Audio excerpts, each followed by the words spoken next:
Bonjour tout le monde, c'est Maud, je vous retrouve pour un nouveau point lecture dans lequel je vais vous parler de beaucoup de livres.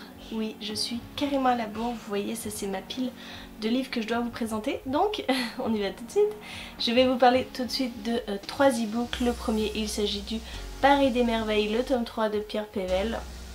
Le second e-book, eh bien ce sera le second et le troisième. En fait, je vais vous parler d'une fin de saga avec Le Puits des Mémoires, le tome 2, Le Fils de la Lune, et le tome 3, Les Terres de Cristal de Gabriel Katz, paru chez Scrinéo.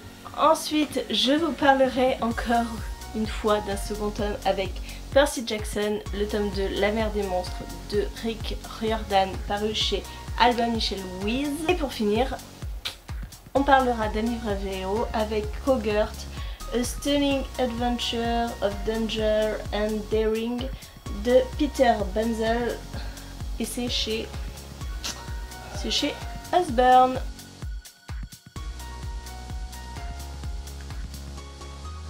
Allez, on commence tout de suite avec Le Paris des merveilles, le tome 3, que j'ai lu en lecture commune avec Marilyn Titouma-Max. Je vous mets en barre d'infos le nom de son blog, puisqu'elle a un blog où elle fait des résumés spoilants. Je vous invite à aller voir si vous ne vous rappelez pas d'un tome antérieur. Donc nous avons lu ce 3e tome et nous suivons encore et toujours Griffon dans ce Paris de 1890, je crois, la fin du 19e siècle, où c'est très particulier puisqu'il y a une porte complètement ouverte avec l'outre-monde. Donc des fées, des sorcières, des gnomes, des elfes viennent dans notre Paris, à nous, et ça engendre pas mal de bouleversements. J'ai mis beaucoup de temps à me mettre dans l'histoire car il ne se passe absolument rien jusqu'à la moitié du livre. Je me suis ennuyée comme ce n'est pas permis. C'est rarement ce que j'ai connu avec cette saga parce que je n'ai d'habitude j'aime beaucoup, c'est plutôt addictif, mais là je me suis ennuyée. On met en place l'histoire, mais elle met énormément de temps à se mettre en place, et même le duo Griffon-Isabelle m'a un petit peu ennuyée parce que d'habitude c'est un couple, on sait qu'ils s'aiment, mais d'habitude ils ont des petits pics, vous voyez, et là bah non, ça filait le parfait amour et c'était un petit peu ennuyé aussi. Après, l'histoire se met en place, on est dans une véritable enquête policière avec toujours cette part de magie, donc c'était plutôt agréable. Mais voilà, le début était un peu trop ennuyeux pour moi. La fin est moins précipitée que d'habitude. D'habitude, on a une fin très très rapide. Dans les 2 autres tomes, c'était ça. Et là, je l'ai trouvée plus douce, mieux amenée. Donc, voilà, en demi-teinte pour ce tome 3. Mais on n'a pas de réelle conclusion. Cette trilogie pourrait très bien se continuer encore et toujours. Donc, je ne sais pas ce qu'a prévu l'auteur, mais pour moi, ce n'est pas une vraie fin.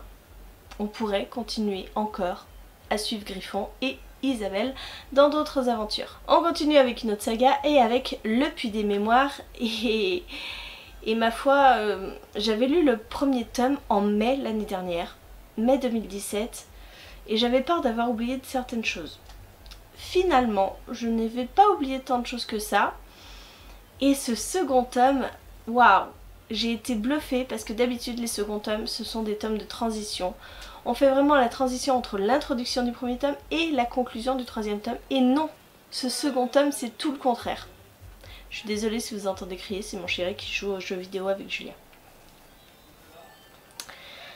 Et en fait non, ce second tome c'est le tome des révélations. En fait on suit dans cette histoire 3 hommes qui se réveillent, ils viennent d'avoir un accident, ils n'ont plus de mémoire, mais ils savent qu'ils sont pourchassés. Ils vont s'enfuir et au fur et à mesure de leur histoire, ils vont penser être certaines personnes. Et en fait, dans ce second tome, on remet en cause tout le premier tome. Et là, on sait vraiment leur identité, on apprend qui ils sont vraiment. Et je peux vous dire que c'est quand même assez particulier, c'est assez bluffant. On apprend l'identité du dernier homme à la dernière ligne. Et cette dernière ligne, elle vous coupe le souffle. Elle est impressionnante. C'est pour ça que j'ai enchaîné directement avec le 3e tome, ce que je fais rarement. Les sagas, généralement, je les laisse espacer un petit peu de quelques jours, quelques mois. Là je n'ai pas pu. Je n'ai pas pu. Il a fallu que je lise ce 3e tome parce que la fin du 2nd tome vous plonge dans une incertitude totale. On a cette révélation à la fin, mais on a aussi d'autres personnages qui sont en danger et dont on ignore l'issue. Donc je me suis jetée sur le 3e tome et ce 3e tome était plus lent. En effet, on apprend les identités des personnages, ils sont obligés de rester dans leur rôle, même s'ils sont toujours amnésiques. Et là on est plus sur de la politique, on est sur une guerre, mais plus politisée, donc plus calme. Mais il y a une guerre quand même, donc il y a un petit peu d'action quand même. Mais c'est plus lisse. Ce 3e tome, il est plus calme, il est plus lisse et je vous dis, il tourne beaucoup plus sur de la politique. Ça ne m'a pas dérangé en soi, au final j'ai beaucoup aimé cette saga. Les 3 personnages, eh ben on s'y attache. On s'y attache même si ils ne savent pas qui ils sont, même s'ils se sont reforgés une personnalité complètement différente de celle qu'ils avaient avant. J'ai adoré, j'ai vraiment aimé et puis la plume de Gabriel Katz est toujours aussi prenante. Il y a des trahisons, il y a de l'amour, il y a beaucoup de choses et je vous le conseille vraiment parce que cette première trilogie en fait est très sympa. Le 1er tome était sympa mais sans plus, mais à la suite on a des révélations qui bouleversent tout. Allez, on continue avec un 2nd tome que j'ai lu en lecture commune avec Sandrine. Donc on va se faire cette saga entièrement ensemble. Donc ce 2nd tome de Percy Jackson était très intéressant, c'est lu très vite. Et j'ai vraiment beaucoup aimé en fait ce que fait Rick Riordan avec la mythologie grecque. C'est très impressionnant parce qu'on a une histoire qui tient debout avec des créatures mythologiques qui sont parfaites, parfaitement intégrées à l'histoire. Petite interruption de Julia qui je pense vous l'avez entendu crier mon nom, donc je disais. Donc j'aime beaucoup ce que fait Rick Riordan avec la mythologie grecque parce que il l'intègre à une histoire contemporaine, on pourrait dire, avec du fantastique, et il intègre des créatures mythologiques d'une manière très aisée. C'est très facile pour lui, on a l'impression. Là, on rencontre des sirènes, donc avec le mythe d'Ulysse, on rencontre Scylla et Charybde, je crois, ces monstres qui gardent l'entrée de la mer aux monstres, on rencontre des cyclopes, dont un très célèbre, on rencontre une sommité en termes de mythologie, c'est la Toison d'Or. Donc bref, c'était vraiment passionnant. J'ai vraiment beaucoup aimé. On retrouve comme d'habitude Percy qui, après une année dans son école d'humain, est censé repartir à la colonie, sauf qu'il va y avoir pas mal de problèmes. Il va retrouver la colonie en danger, véritablement en danger. Donc cette fois-ci, il doit aussi partir pour une quête, mais ça va être une quête assez différente. Les personnages principaux sont en danger. Moi j'aime beaucoup ce que fait aussi l'auteur de ces personnages. On approfondit un petit peu plus leur passé, on commence à comprendre un petit peu ce que sont certains personnages, on commence à voir de bonnes choses vers d'autres personnages dont on ne savait pas trop à la base quoi penser d'eux.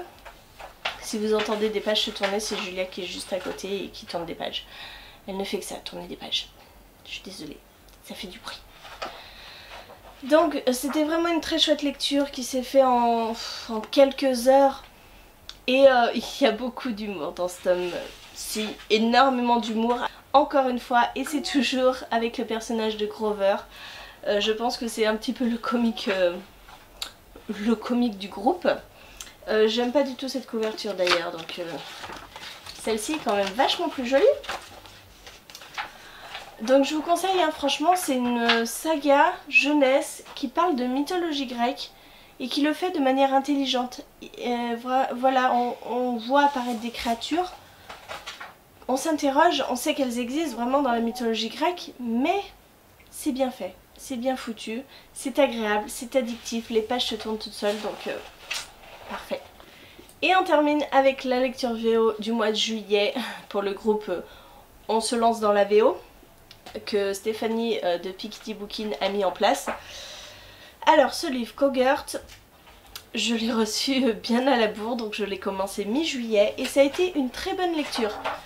Pour le niveau d'anglais, ça va être très difficile de vous le conseiller parce que c'est du middle grade et j'ai l'impression que le middle grade est plus compliqué à comprendre que le young adulte.